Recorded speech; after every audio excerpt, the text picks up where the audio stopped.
Ya, kita beralih ke informasi lainnya. Presiden Joko Widodo siang ini akan atau mengagendakan kunjungan ke sejumlah negara ASEAN termasuk Malaysia. Ya, Presiden membawa agenda kerjasama dan penuntasan sejumlah masalah terkait hubungan bilateral antar negara. Dan informasi selengkapnya kita akan terhubung bersama dengan Anggi Hasibuan di Istana Presiden. Anggi, apa saja misi yang dibawa Presiden Jokowi dalam kunjungannya ke luar negeri? Ya Zakia, salah satu yang kita harapkan adalah bagaimana nanti benar-benar Indonesia memprotes atas iklan yang disampaikan oleh Malaysia. Ada beberapa pihak juga yang sangat ingin jika nanti kedatangan Presiden ke Malaysia ini juga akan membahas masalah ini juga. Secara umum, Zakia, apa yang akan dibahas dalam kunjungan tiga negara ke Malaysia, Brunei Darussalam dan juga Filipina adalah membahas seputar ekonomi. Namun nanti khusus untuk Malaysia dan juga Brunei, di sini akan juga ada pembicaraan mengenai perbatasan dan juga warga yang ada di sana. Agenda ini, Zakia, atau kunjungan dari Presiden Joko Widodo ke sejumlah negara sahabat ini merupakan kunjungan pertama kali yang dilakukan oleh Presiden Joko Widodo. Nanti juga akan ada penjelasan-penjelasan atau juga pendekatan dari Indonesia mengenai beberapa langkah strategik, misalnya adalah mengenai poros maritim, kemudian juga adalah kebijakan-kebijakan yang mengandung atau misalnya adalah pencegahan dari illegal fishing dan lainnya. Ini semua akan dibahas dalam pertemuan-pertemuan ini. Kemarin dari Wakil Menteri Luar Negeri juga menyatakan bahwa nanti dari tiap-tiap negara ini sudah akan memastikan akan langsung disambut oleh kepala negara dan kehadiran ini juga akan dimanfaatkan untuk hubungan bilateral di antara kedua negara, Zakia. Ya, Anggi, sebelum berangkat, apakah ada persiapan khusus atau pertemuan-pertemuan yang dilakukan oleh Presiden Jokowi? Ya, sejak pagi tadi bahwa sebelum berangkat Presiden memang sudah diagendakan atau sudah dijadwalkan bertemu atau tetap melaksanakan kegiatan kenegaraan. Salah satunya adalah tadi mulai dari pukul 9, satu persatu dari beberapa lembaga atau lembaga negara ini juga sudah hadir. Misalnya tadi kami melihat ada dari Menteri BUMN, kemudian juga ada rapat bersama dengan Dirut Pelindo dan juga Dirut Pertamina. Pembahasan di sini seputar ekonomi. Kemudian baru saja ini masuk dari Menteri PDT.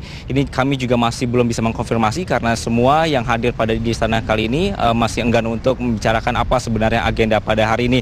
Namun nanti kami akan menunggu untuk hasil dari pertemuan-pertemuan. Tadi ada 2 pertemuan pada hari ini dan nanti diagendakan pada pukul 12 Presiden juga sudah akan bertolak menuju ke Halim Perdana Kusuma dan akan bersiap-siap berangkat menuju ke Kuala Lumpur, Zakia.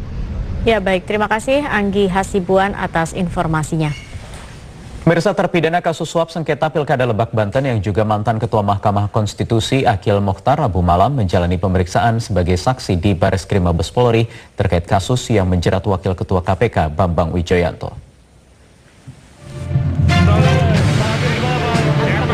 Rabu malam, mantan Ketua Mahkamah Konstitusi Akhil Mokhtar diperiksa Bareskrim Mabes Polri.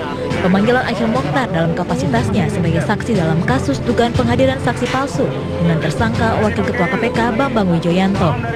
Setelah diperiksa lebih kurang 4 jam, mantan Ketua MK Akhil Mokhtar keluar Bareskrim dan mengaku dicecar sekitar 20 pertanyaan. Menurut Akhil, jawaban dari pertanyaan penyidik sebelumnya pernah disampaikan dalam sidang lanjutan di Tipikor.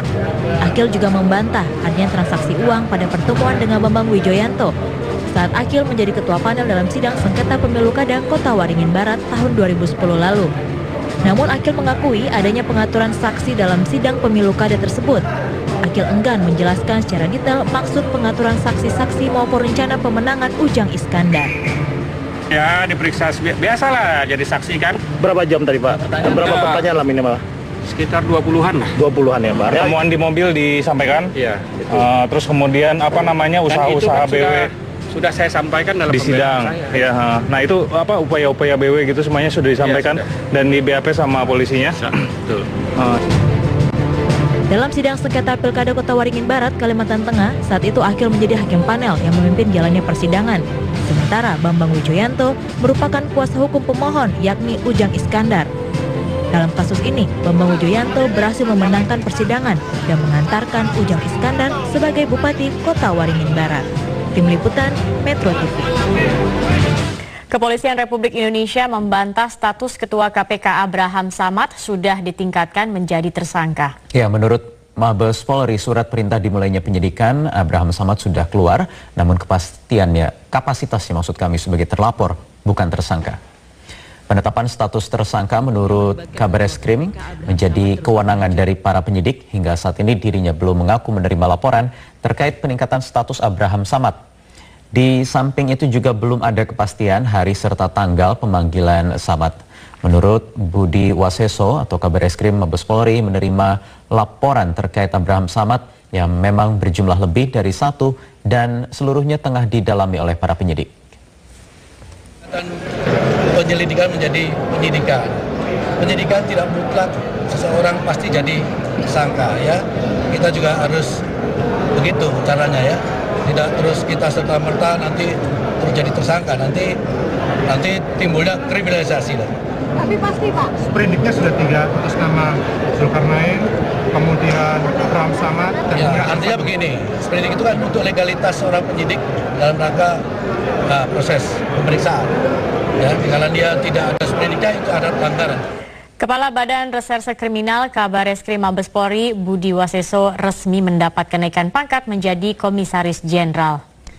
Upacara kenaikan pangkat dilaksanakan di Rupatama Mabes Polri Kamis pagi tadi dengan Inspektur Upacara Wakapolri Komjen Polisi Badrodin Haiti.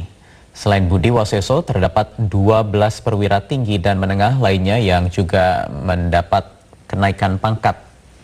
Dalam acara ini hadir para pejabat utama Mabes Polri, kecuali Kalemdikpol Komjen Polisi Budi Gunawan dan Sekretaris Utama Lemhanas Komjen Suhardi Alius yang tidak nampak di antara para pejabat kepolisian tersebut. Berdasarkan surat perintah Kepala Kepolisian Negara Republik Indonesia.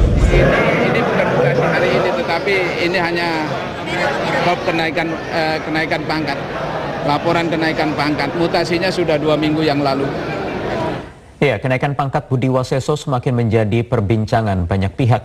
Pasalnya beberapa hari terakhir nama Budi Waseso masuk dalam bursa pencalonan Kapolri baru. Kamis pagi, Kabareskrim Mabes Polri Budi Waseso resmi mendapat pangkat baru berbintang 3, yakni Komisaris Jenderal atau Komjen.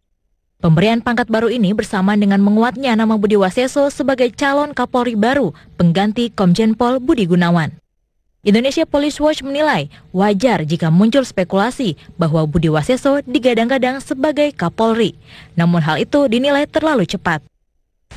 Dia punya porsi yang menjadi Kabareskrim, gitu ya. Hanya sampai di situ. Kita memang tidak mendahului, tapi kita melihat dia hanya ditempatkan di situ. Kemudian siapa yang menjadi Kapolrinya? Saya kira Jokowi tetap akan komit, BG akan menjadi Kapolri. Kalaupun kemudian nanti Jokowi mengganti, tentu yang akan dipilih adalah orang yang satu angkatan dengan BG. Sementara itu, mengenai nasib pelantikan Budi Gunawan sebagai Kapolri masih menunggu hasil pra-peradilan. Presiden Jokowi bahkan memastikan akan memberi keputusan pada pekan depan. Seyogyanya tidak melantik. Masih banyak perwira-perwira tinggi lain yang mampu. Tadi saya katakan juga, ya kalau perlu menyelesaikan dulu masalah hukumnya Pak Budi Gunawan. Nanti kalau tidak terbukti, ajukan tuntutan ganti rugi, rehabilitasi sesuai dengan pasal-pasal di KUHP kan bisa itu. Nah, kemudian ya mungkin menghadap Bapak Presiden lagi, Pak, saya ternyata tidak ada masalah, saya mungkin dikriminalkan dan sebagainya, saya sudah menuntut ganti rugi dan rehabilitasi, mohon saya dilantik, nggak ada masalah. Dalam kasus BG, terdapat pilar yang berbeda namun berhubungan yakni konstitusi dan hukum.